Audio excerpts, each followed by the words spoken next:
Welcome to See by Starlight, where we survey the celestial symbols that forge the forms of our vitality. I'm Abigail Joy, your host, as we ply the past and present, hurtling into the horizons of horary and holistic health astrology. I am not a licensed medical professional. Do not take what I say as medical advice. Hi everyone, welcome to the third episode of the See by Starlight podcast. I'm very excited to share this one with you. We have a guest today. Her name is Grace, and she was the winner of this month's drawing to appear on the podcast. If you are interested in appearing on the podcast and getting a free reading in the process, just go to my website, www.seebystarlight.com, and click on the podcast tab and you will see how to enter the drawing. Before we start, I just want to make a quick note. I love doing this podcast and it's free for everybody, and I hope that everyone can learn a lot from it about astrology and about natural health. And I love listening to podcasts, but I hate when they have ads. So I really want to keep my podcast ad-free if possible, but it does cost money to produce. The service that I'm using deletes the episode after 90 days unless I upgrade to the premium level, which is $12 a month. So I would love it if I could get some supporters for the podcast so that I can at least break even and get my podcast to a place where the episodes aren't deleted every month. So if you want to support my podcast, if you like what you're hearing and you think this is important work, please help me continue doing it by joining my membership. So you can go to my website, again, that's www.seebystarlight.com, and look for a green button that says join the membership. There are different membership levels. They start at just $3 a month and they go up from there. I do have lots of perks for each of the membership levels. So you wouldn't just be helping me produce this podcast, but you'd also be getting something in return. So if I could get just a few membership signups this month so that I could pay to upgrade to the premium podcast, I would absolutely love that. So if you could go to my website, sign up for membership, let's see if we can do this so that I can at least break even as I'm producing this content for you all. I really believe that the podcast is just going to get better and better as we go along. I'm working on improving my presentation skills and my public speaking skills. So hopefully as we go along, they will be more interesting to listen to. And I do know that for sure the content is always going to be really exciting and interesting astrologically and herbally. So if you could join my membership, that'd be great. All right, thank you so much. And now let's get into the conversation with Grace. Today we have Grace on the podcast, and you gave me your chart, your natal chart information, and said that you might be interested in talking about endometriosis. Is that right? Yes, ma'am. All right. So before we jump in, do you want to say anything about your journey so far or your chart? Yeah, I can speak to my journey. So I'm an astrologer too, and it's interesting. I don't look at my chart from a medical perspective. I know a few things, and I've read a couple of books to try to piece some things together myself, but I'm really curious to see what you get from my chart as far as endometriosis and compare it to my own notes to see like, okay, maybe if something is here, because again, I'm not a medical astrologer. I know that you can look at the chart to see different ailments, see everything about your physicality and whatnot, but I just want to get a different perspective on something like that. And then as far as my journey with endometriosis and my health, I'm currently 26 years old. I got my surgery when I was 24.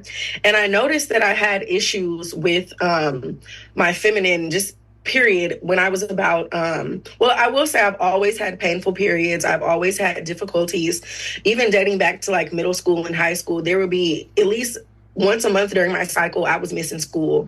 And because it was so painful, couldn't deal with it. So when I was about 8, and I got on birth control really young to try to help with the symptoms and things like that. But when I turned 18, me and my mom decided that I could try the IUD. So we got on the IUD. It was, the doctor told me it was supposed to take like 6 months to see if it was going to work well with my body or not. Didn't work good at all. Took it out. And I noticed shortly after that I started to have a lot of pain. Like I would, of course, painful periods. I would notice that I'd be cramping and having discomfort even when I wasn't on my cycle. I had pain during sex, nausea, pretty much every symptom that you can look up endometriosis and all the symptoms. And I had them, and I went to the doctor and I'm like, I think something's wrong. And they're like, no, it might be IBS, or it might be this, or it might be that. And everybody knows that as a woman, it's not likely to be heard when you're trying to see medical things. And then on top of that, I'm a Black woman, so people really aren't listening to me. So it's difficult. And I told my doctor when I was like 20, I don't even remember how old I was. I told her, I think I was like 20. I told her, like, I'm pretty sure I have endometriosis. They're like, no, you don't. Lo and behold, problems keep coming. I've gotten all the MRIs. It literally took them an MRI to figure out that I had endometriosis. And by the time they did the MRI, it was so bad to the point that, like, you shouldn't even be able to see something like that on an MRI. Typically, when they test for endometriosis, and I know I'm going to mispronounce this word because I always do, but I think it's a laparoscopy or something like that. But that's just, that's the procedure that I ended up getting done in the end to remove all of cysts and stuff. But the fact that they could see that on my MRI was alarming. I went to a doctor just to get my yearly checkup, and he was like, so when are you going to get the surgery? Because you have one of the worst endo cases I've ever seen. Oh.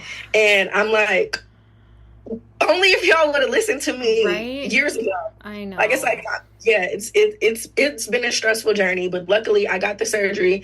It's not totally gone away because, as I told you, like, endometriosis is not something that has a cure. Like, it's pretty much just get on birth control, do this, do that to fix it. But it definitely has gotten better since I've had my surgery coming up on 2 years ago now. But it's been a journey. Oh, yeah. I'm so sorry. I hear this all the time. And I've experienced it myself, as far as the whole doctors are like, no, you don't. You're fine.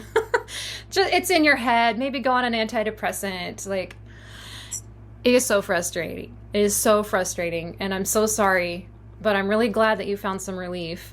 Before we jump into the astrology, just give the audience kind of a science lesson on what endometriosis even is, because people might not know. So starting with the anatomy, the uterus has an inner lining called an endometrium. It grows inside the uterus every month. It's tissue that's very rich in blood. It grows and grows, and then every month at menstruation, it sheds. It is released from the uterus, and that's what we call our period. And it's important to note that the endometrium is tissue. It's not blood, it's tissue, right? And it's very biologically active. The job of the endometriosis is to actively provide life and nourishment to a developing fetus if you get pregnant, right? I think of it as like charged. I kind of think of it as like energetically charged. It has a purpose. It's not just blood that's just kind of passively sitting there, right? So endometriosis is a disease where the endometrial cells that make up the tissue of the endometrium, grow outside of the uterus instead of inside of it. So they could start growing in the outside of the uterus itself. I have my fallopian tubes. A part of my surgery, they were nervous that they were going to have to cut one of my fallopian tubes because they ended up finding like a big blockage of cysts in there when they did do my surgery. That's crazy. But yeah, it can grow in any organ. It's not just the outside of the uterus. It can spread, like it can grow like any other random organ of your body. And once it starts growing, it forms they call them lesions. They're like tumors. They grow on the outside of your organs where they're not supposed to be, and that can cause serious pain. Not to mention, it can hinder the function of the actual organ that it's kind of latched onto. So pain is a huge problem with endometriosis. And sometimes it It is just extremely painful periods. Like you mentioned, it started in middle school where your periods were so terrible that you couldn't go to school some days. But for a lot of people, the pain spreads to throughout the rest of the month, not just the week of your period. As far as the spread of the disease, sometimes in advanced cases, these lesions can grow so much that they actually fuse organs together, which obviously is very bad because these organs need to do their jobs and they're like stuck to each other with these lesions, and it can hinder the proper functioning of these organs. So this is a very serious disease. It's not something that I just hate that doctors are like, oh, whatever. Like it's not a whatever kind of thing. You need to take it seriously. Now, science right now doesn't know the exact cause of the disease. We do know a lot of inputs to it. So one is that it's correlated with and exacerbated by excess levels of estrogen in the body. It also has a genetic component. There are certain genes that are more strongly tied to people who develop endometriosis. But that doesn't mean if you have those genes, you're guaranteed to get it. So, genetics can be kind of a weird field like that. It's also associated with environmental toxins, especially the what we call the endocrine disrupting toxins, like plastics, pesticides, things that affect estrogen production will have downstream effects on like all of our other hormones. And then they've also discovered a microbial connection, like a gut biome kind of thing connection as well. But right now, like I said, science isn't really fully sure of the exact causes. They just kind of have all these different pieces of the puzzle right now that I'm not really sure how to put them together, right? That's kind of how it's going. But endometriosis affects over 11 million women in the United States alone. Sometimes it can affect men too, which is a weird random fact. Like they can get, isn't that weird? It's very rare, but it does happen. Their bodies will suddenly start growing endometriosis cells. Like, what? You don't even have a uterus? But anyway, that's a weird random tidbit side note. And like you say, it often usually takes a really long time to diagnose because our medical system just doesn't consider menstrual pain to be a big deal, even though it absolutely is. If you have pain during menstruation, something is wrong. Pain is a signal that something's wrong. That is the function of pain in the body. It's not normal. It's not something that's just like, oh, it's part of being a woman. No, pain is a signal that something's wrong. So we need to take it seriously.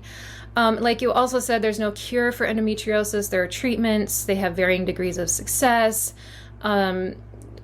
Hormonal treatments is something doctors often turn to, and for that, they're really their only tool is birth control. They don't really have a lot of other, like more natural, holistic tools related to hormonal health.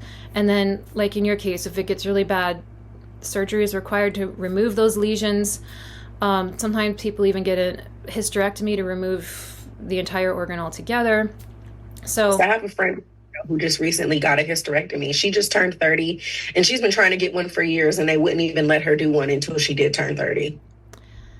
Yeah, they're like, do you want to have kids? Aren't you sure you don't want to have kids? And she's like, I would like to have kids, but I'd rather have a comfortable life so I can find other ways to have kids, take my uterus out. And they gave her the hardest time. It's your body, your choice, but no, they want to take that away from. Anyway, okay, yes. So let's move to the astrology. So astrologically speaking, what would I associate with endometriosis? I think a lot of people might first turn to the planet Venus because Venus in general rules the uterus and female problems in general. But actually, I would give it to the moon because the endometrium is strongly tied to the cycles of the moon. You think about it, the moon, waxes and wanes every month. It grows and then it releases. And that's what the endometrium does as well. It's inside of our uterus. It starts with a thin lining, it grows and grows, and then it sheds and sheds. And that's kind of a lunar type of energy. The moon is considered the mystical source of life. It's the sort of origin of the mystical sphere of our lives. And the moon is also all about nurturing and feeding life, just like the endometriosis, or the endometrium, in the womb will nurture and feed a fetus. So I think I would give endometriosis to the moon as a lunar disease. But there are other things involved as well. Whenever we talk about excess growth, I immediately think of Jupiter, right? Because Jupiter is a planet of expansion.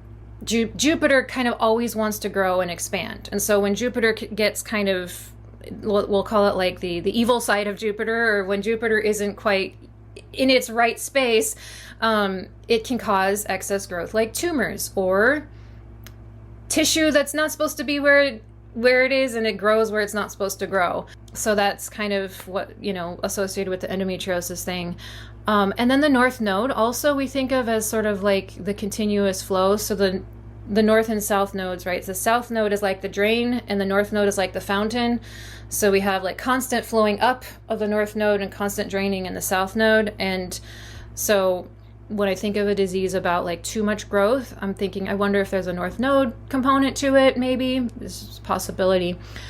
And then another thing, as I was researching it, there's actually a really strong immune component to endometriosis. The growth of the endometrial tissues can overstimulate the immune system and can cause kind of an autoimmune response, which is really interesting. Here I am being a nerd. Oh, interesting. The immune system. Sorry. Oh, I agree. I never knew that. And I'm over here taking notes. Like, I'm just thinking about what you're saying. Yeah. And I associate the immune system with Mars and Saturn because their jobs, they're the malefics, and their job is to defend us, right? And that's the immune system. So Saturn is about identifying what is self versus not self, because Saturn is at the outermost edge of our, the visible planetary spheres. And so it's like the boundary of what is in versus what is out. And so I think of Saturn as, like the white blood cells of the body. They have to identify, is this a good thing or is this a bad thing? Do I want to keep this as part of myself, or is this not self and I need to mark it as, hey, get rid of that? And then Mars, I think of as the attack part of our immune system. It's like, invader, attack, rah, fight it, get rid of it, And what is that primarily associated with? Inflammation, right? And Mars is a hot, fiery planet. So I think Mars is really strongly associated with that part of our immune system, attacking the invaders and creating fire and pain. Mars creates pain, and inflammation creates pain. And there's a very strong inflammatory component to endometriosis. So all of these things kind of working together. Astrologically speaking, whenever we're talking about any disease, we look at the sixth house. So we're getting more personal, like an individual chart. Sixth house in general rules illness. And the way I think of it as, I have to talk about these things really carefully because you don't want to freak people out, like saying, oh, you're going to get a disease because you have a sixth house. Everybody has a sixth house. Everybody gets sick. It's part of life, right? But we can kind of freak ourselves out. So the way I think about it is everyone has strengths and weakness. There's nobody in the entire world who is perfect in every single way, right? We all have organs that are stronger and work really well, and organs that are a little less optimal or efficient, and that's just life. It's the natural nature of things. And I think of the sixth house as kind of, this is a part of ourselves that's a little weaker. These organs represented by the sixth house aren't going to be as efficient or well-functioning as maybe our other ones, right? And so we can think of the sixth house as like, this is a part of our bodies that we need to take extra care of, right? And make sure that we give them a little extra love because they can go wrong a little. It's a little easier for them to go wrong, right? And so we can be proactive. We don't have to think about it as like, oh, if I have whatever on my sixth house, I'm going to get whatever disease. It's not how to think about it. It's more of like, this is the area I need to protect a little bit more because it's kind of my Achilles heel. But then as far as endometriosis, since it occurs in the pelvic area, that's the 8th house of a natal chart and the pelvic and reproductive area of the body. So we also look at the 8th house, which rules the genitals and the reproductive system and the pelvic area in general. Interestingly, the 8th house also, in the way I practice, is associated with chronic diseases, like the diseases that last longer. Traditionally, the 8th house is the house of death. Again, that can be kind of a freak out word to say, like, oh my God, if I have something in the 8th house, I'm going to die. No, that's not. a whole spiel here about, medical treatment a long time ago didn't used to be as effective as it was, and people could die more easily from things that now are more preventable. So maybe in the past, when there was an eighth house component, someone might have died, whereas today they get treatment and it just becomes like a chronic condition that you have to live with, but it's still kind of a chronic source of stress and pain, even though it doesn't necessarily cause death per se. There's a whole long speech I could give about that, but just kind of an overview. So lots of things to think about astrologically. So now, okay, let's get into this. Let's look at your specific chart, Grace, and we're going to see how all of those components might be affected for you. So for those listening, Grace's natal chart is March 24th, 1998 at 11:23 a.m. in Canton, Ohio. And we have a 7-degree Cancer rising, 15-degree Pisces midheaven. And then I'm just going to go around the chart. Let's see, we have the moon at 15 degrees Aquarius in the 8th house. Venus at 17 degrees Aquarius, also in the 8th house. North node at 10 degrees Pisces. Jupiter at 11 degrees Pisces. Midheaven at 15 Pisces. So we've got that grouping there of, or no, this is not North node, this is South node. South node at 10 degrees Pisces, sorry. South node 10 Pisces, Jupiter 11 Pisces, and midheaven 15 Pisces. So they're all grouped there together at the top of the chart. Sun at 3 degrees Aries in the 10th house. Mars 15 degrees Aries, 10th house. Saturn 20 degrees Aries, and Mercury 20 degrees Aries. Okay, so that's your chart. And the first thing I notice, actually, you know what? Let's back up and start with a wide lens. I said 6th house, kind of in general rules, it's the house of illness, but kind of just our areas that we're weaker in, right? Disease in general. So your 6th house is, now I use the Regiomontana's house system for medical readings, and I have the cusp of the 6th house at 5 degrees Sagittarius. And so, of course, Sagittarius is ruled by Jupiter. And so the Jupiterian systems of your body are points of vulnerability that you need to be careful about and guard against. And Jupiter rules the liver and the lungs.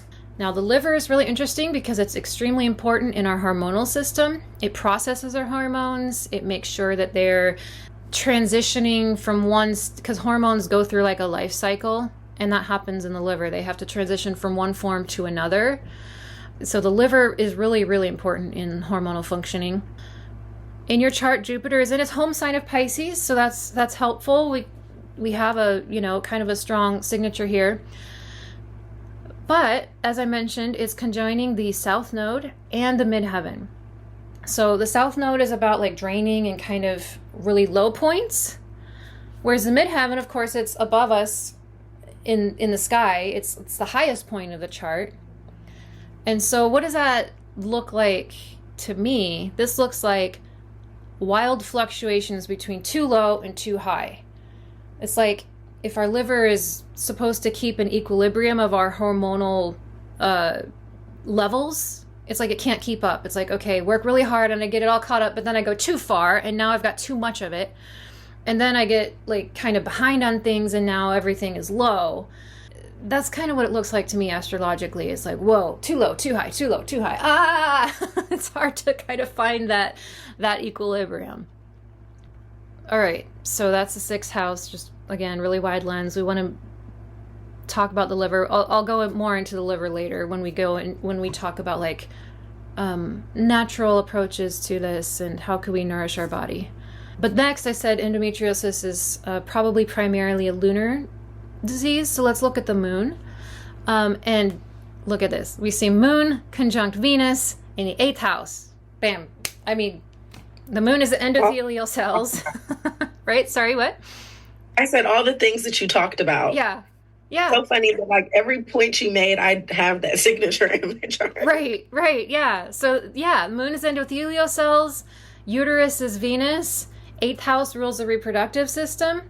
And another really kind of interesting thing is that the Moon-Venus conjunction is on the cusp of the ninth house, so it's like right between houses.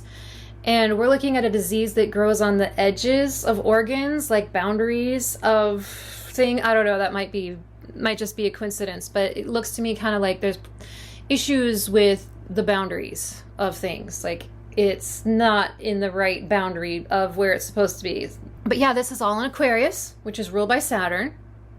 And the Moon and Venus both apply to Saturn. So they're applying by sextile to their dispositor, Saturn. And I mentioned that there's like an immune system component to this. And Saturn is about boundaries, and Saturn is about healthy boundaries and a healthy version of self and not self. But Saturn in this chart is kind of weak because it's in fall in Aries.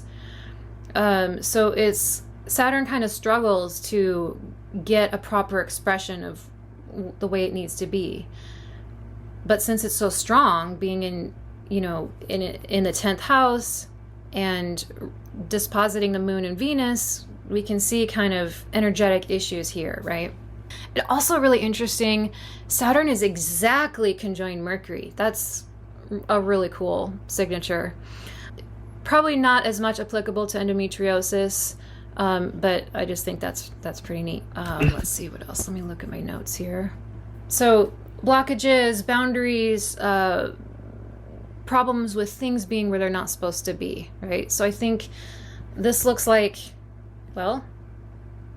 this looks like an endometriosis chart. And again, I don't want to say this as like, oh, if you have these things, you're definitely going to get a disease. This is just how it happened to manifest for you in your life. But I don't want to scare anyone out there like, oh my God, I'm doomed, right? I don't think anybody's doomed. I think what happens is that we need to look at these energies and understand them and see how we can work with them to nourish our bodies and kind of come to a more balanced and healthful place, if that makes sense. How does that sound so far? It sounds very accurate. Again, like I said, I'm an astrologer too, so I've already named some connotations, and your notes match up with mine. I was over here kind of chuckling because, like I said, like every signature you said of endometriosis, I kind of have, and I was just like, wow, astrology is so literal. It's fun. It's funny. It's funny. Yeah, it's really amazing. I tell my friends, if I ever stop being amazed at astrology, like slap me in the face, because every day I'm amazed. Yeah. Every day. Nobody sees this to amaze me. This shouldn't work, but it does. It's just like, what? I tell people that every day. So funny. Yeah. So, I don't like to, like I said, I don't like to send a message like, oh, you're doomed. That's because you have this chart. You're stuck to deal with this forever. No, I think the way that we use the chart is greater understanding of the energies involved, so that we can intelligently work with these energies to find balance and health, right? And I'm coming from an herbalist tradition. I've been trained in herbalism. And so that's kind of the approach that I take to these issues. And I have to say, I try to make this statement as often as possible. Herbalists are not doctors. We can't treat things. I cannot give medical advice. I don't want to give medical advice. That's not my lane, right? So what herbalists can do is kind of similar to what astrologers can do, is kind of help you find the energies that are happening in your life and provide ideas for working with them and provide ways to nourish yourself and try to find, kind of a healthier balance in your life. I hope you are enjoying the See by Starlight podcast. To enable me to continue producing this show, please join my subscription. You can get exclusive members-only articles, including a monthly herbal recipe, a bonus podcast episode each month, insider updates on my research projects, and much more. Plus, get the chance to ask me anything. Don't miss out. Subscribe today through the link in the show notes. Another thing I need to say for the record, any condition is gonna be highly personal. Endometriosis isn't the same for everybody, right? It manifests differently for different people. And something that will work for one person might not work for the next person because the energies are different in their bodies, even though they technically have the same quote unquote disease or condition, right?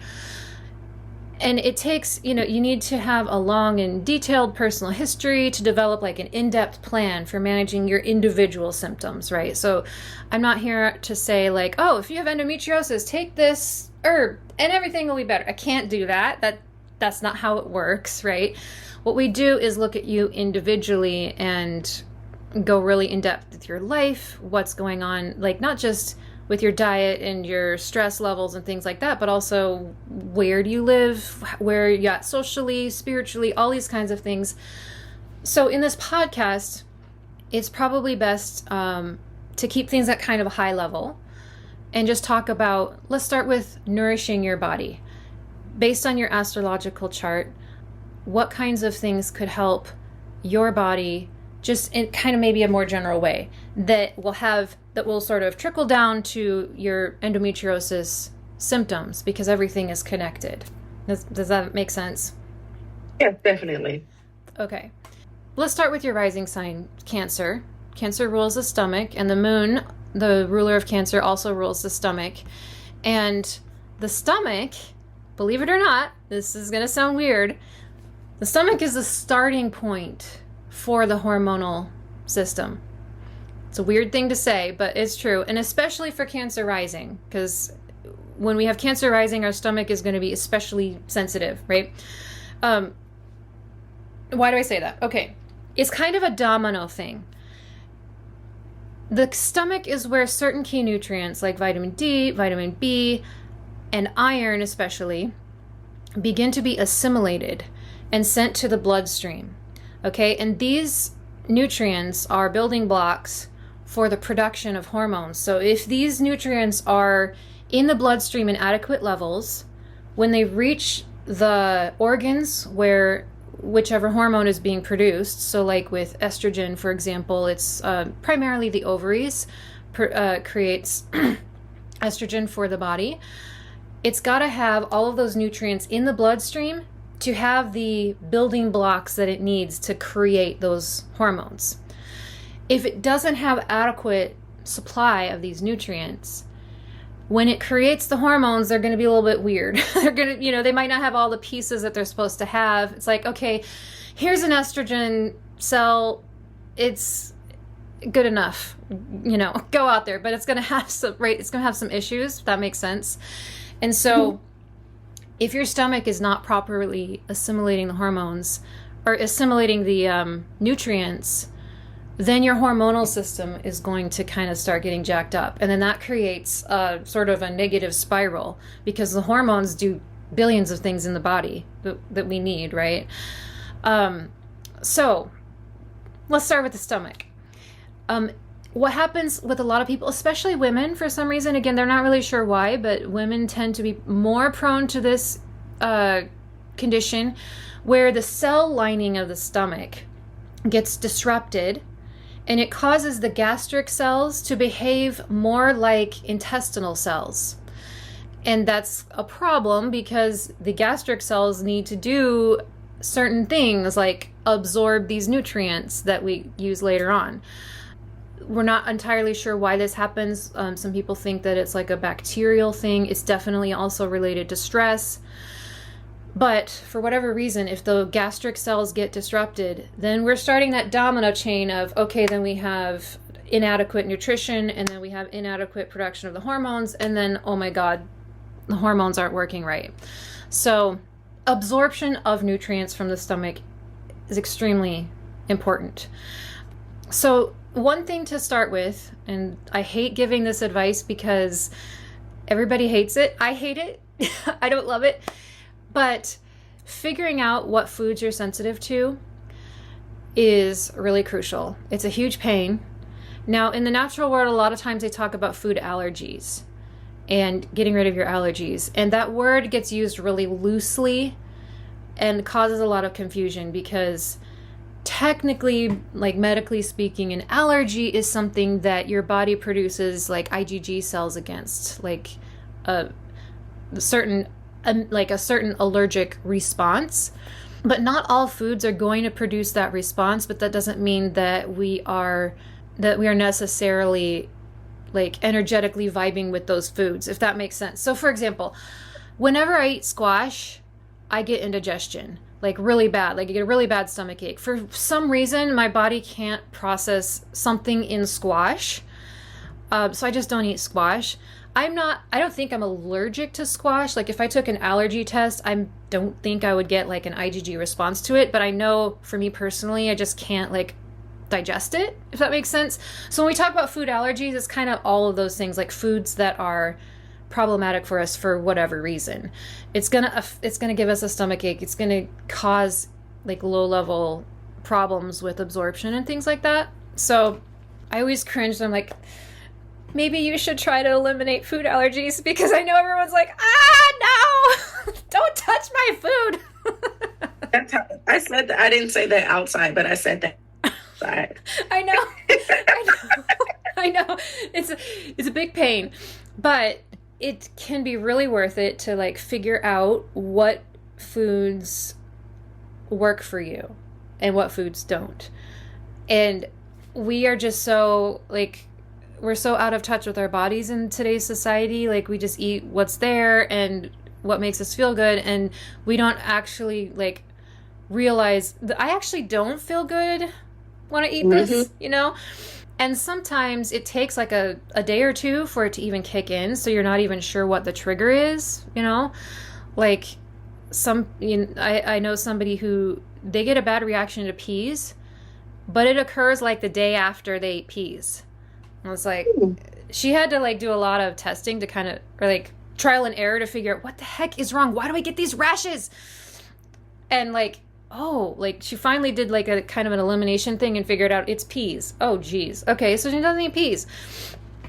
So I'm sorry, but especially people with Cancer rising or anybody with like a moon that is sensitive in some way in a key position in the chart. Let's talk about the food. Let's talk about what we're putting into the stomach. Now there's like the easy way and there's a slow way and the fast way to do this. The fast way is like ripping off the Band-Aid. You cut your diet down to like a Whole30 diet where you'd cut out all grains and all sugars and all alcohol, like everything except like super basic stuff. That is hard and rough, but it's the fastest way, because you do that for a month and then you like start introducing some of the big ones like gluten, wait a few days and see what happens with your body. Then you introduce another one. And like that's kind of the fastest way to rip off the Band-Aid. It's also the hardest because like, I don't want to live without my bread. What are you talking about? My bread, rice, pasta. Oh my God. No. I get it. So this is the kind of thing where it might be easier to work with like a health coach, to like have someone there with you, like, okay, this week we're gonna do this and I'm gonna cry with you and I know how painful it is and I hate it too. But once we figure this out, then we'll know like maybe bread actually isn't an issue for you. You know? Like maybe you can eat bread. Great. Yes. And you can figure all that out. Okay. What? I said I hope that's the case. Yeah. And another thing that I offer as a point of hope to people is like once you find your triggers, there are ways to like kind of de-trigger your body. There is a technique called NAET, and it stands for Nabudrapad, I think is her name. It's an Indian name. It's a doctor from India. Allergy elimination technique. Okay. And I have seen amazing results with that. So like once you identify your food triggers, a lot of times you can kind of deprogram them as being triggers. It doesn't work for every single thing, but it works for a lot of things. And so that's a point of hope. Like, don't be too depressed about like, oh, I'm never going to be able to eat chocolate again or whatever. Maybe you can, we'll take it out of the diet for a while, see how your body reacts. And if it's like, oh, wow, my pain is like 2 points lower, what? Then maybe you can try that technique to see if you can introduce it into your body again. Anyway, so there's some hope out there. It's not necessarily permanent, but it is kind of a process. So that's one thing. Also, the obvious stuff, like we all know that junk food is bad for us, right? Like, there is no world in which Doritos are going to be something that is good for our body. Doritos are not food. They're like pure chemical concoction. So even if you are not at the place in life where you have the cushion to be like, okay, I'm gonna do a full elimination diet, there is still like, okay, I'll cut out the Doritos and the ho-hos and whatever stuff, and see how that helps, because it does affect the stomach, and like I said, the whole issue with the stomach. Now, there's a really amazing thing about the stomach. So the moon rules the stomach, right? And the moon is considered a moist planet. It rules water. And the stomach has to be moist for it to work properly. It needs a layer of mucus on the inside of it to function properly. And this mucus layer, it's not just like, it's not just to like people always talk about it as it just prevents the tissues of your stomach from getting burned by the stomach acid. And that's true, but it does a whole lot more than that. It's extremely important. It also blocks bacteria from getting to those stomach cells. Remember I said that disruption of the stomach cells that kind of causes them to mutate into intestinal cells instead of gastric cells, they think there might be a bacterial component to that. So if your mucosal lining in your stomach isn't thick enough, there might be bacteria getting through and causing like weird mutations in your stomach cells. Extremely important. Also, the mucus lining of your stomach helps you absorb nutrients better. It creates like a soft, welcoming environment for the nutrients from your food. It's like, yes, come in, my babies, come in. We're just going to enter these cells and get into the bloodstream, and it's going to be wonderful. Just come, it allows them to be processed properly. And the mucus lining of the stomach actually communicates with your immune system to regulate inflammation. Is that like not mind-blowing? Like what? So it's connected. And it's amazing because people they've been using the metaphor of water for thousands of years as like the opposite of fire, right? And then we see like inflammation is fire, mucus is water, and they are like balancing each other out. Like what? Every time I come across something like this, I'm just like, this is incredible. Sorry, I'm nerding out here. But yeah, so the mucosal lining is really important. It's affected by stress. So who among us does not have constant stress every single day, right? Like we all probably have damage to the mucosal linings of our stomachs, but especially Cancer risings. I'm also a Cancer rising.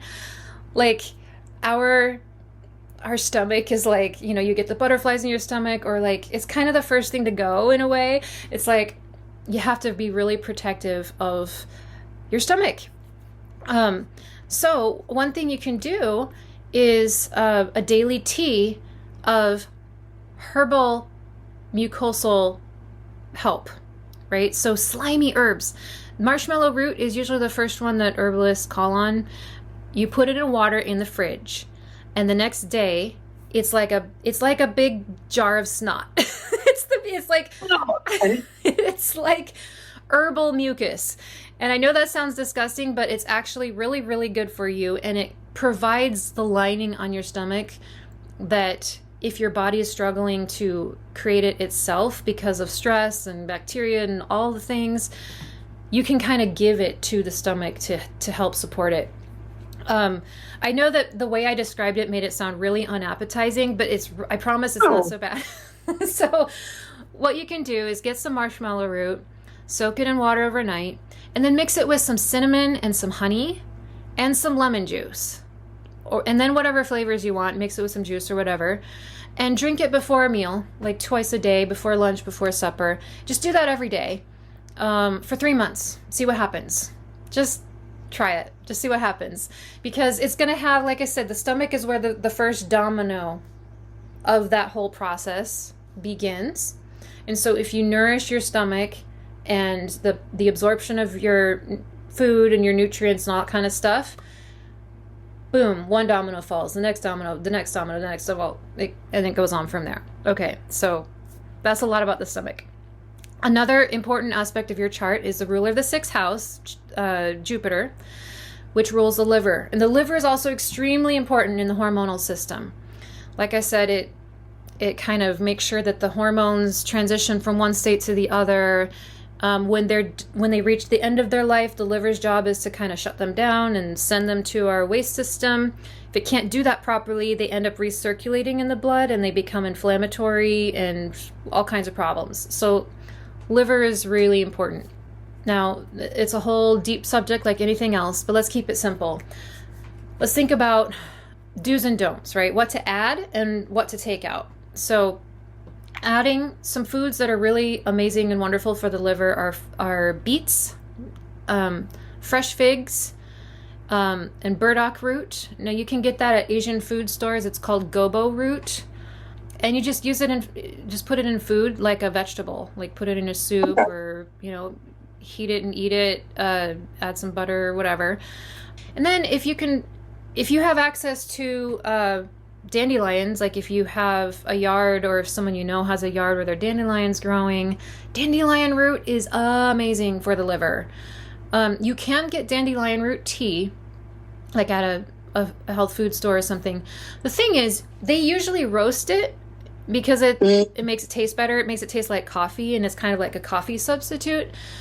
But when you roast it, it kind of removes some of those aspects of like being helpful for it. It's not bad for you. It's still good. But dried dandelion root give that same effect? Yes. If it's if it's not roasted, if it's just dried. Okay. Because I actually have some downstairs. That's why I was wondering.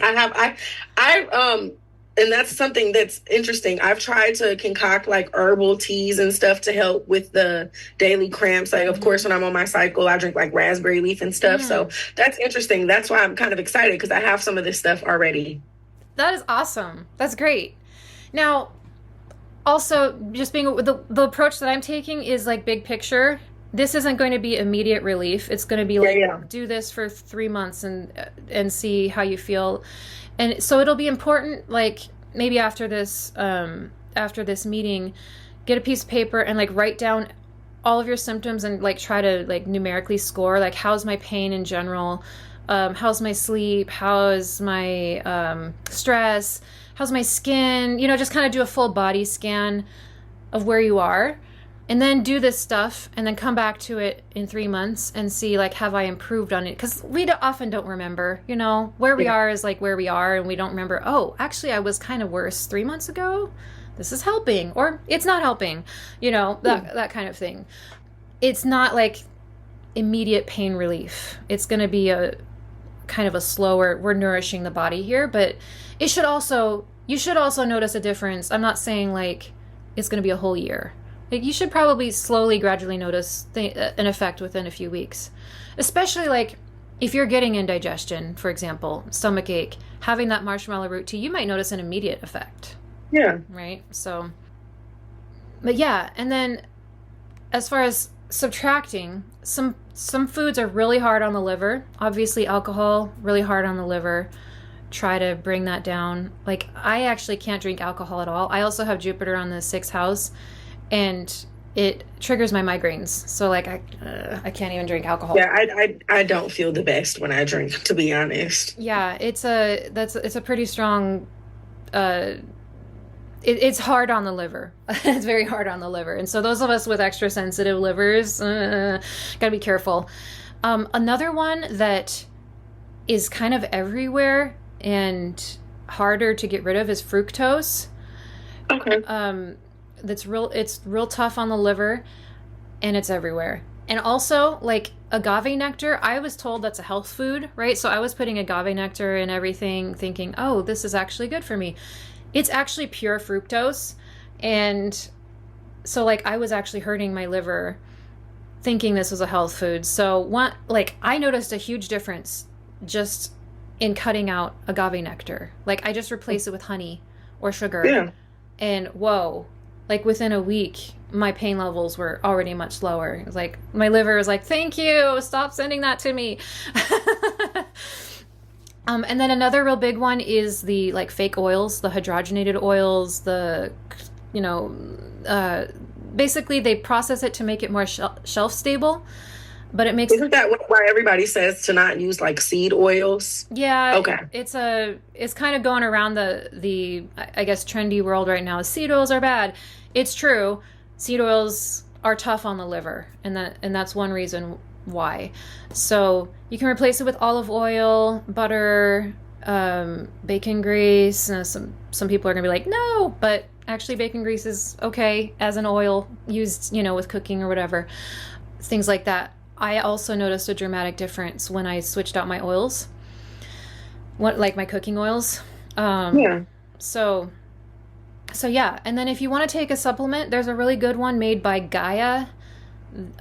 It's like they make supplements, and it's called Liver Health. Just do that daily to kind of, sometimes like drinking tea every day can be a sort of like, oh, I'm so sick of this tea, I'm tired of this. So maybe a supplement, you go on and off between the supplements and the tea and whatever, and kind of see how that works for you. What do you think? I think that this was definitely beneficial. Like I've been over here, I've been typing away at my own can't even see it, but I've been typing away on my phone, making some notes because I'm definitely, and it's so funny because a lot of the stuff that you're saying is stuff that I know that I need to be doing and stuff that I've been trying to implement. So more so of just some confirmation that I'm on the right track, but I need to keep going. Yeah. Well, the thing about like the health world is that it's really overwhelming. You can't do it all. Like all the things that they say are good for you, you're like, but then I would never have a life, right?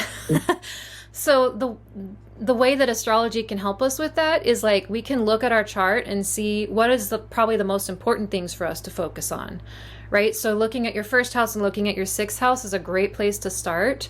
So it's like, okay, I know that my liver is maybe weaker than it could be, or it struggles a little bit more than maybe other people's livers do. So of all of the things to pick, I'm going to be extra careful and like put my arms around my liver and be like, okay, I'm going to protect you, with diet. I can't cut out everything. I can't do all the things that they say to do, but I can do liver stuff, right? Or I can do stomach stuff and start from there.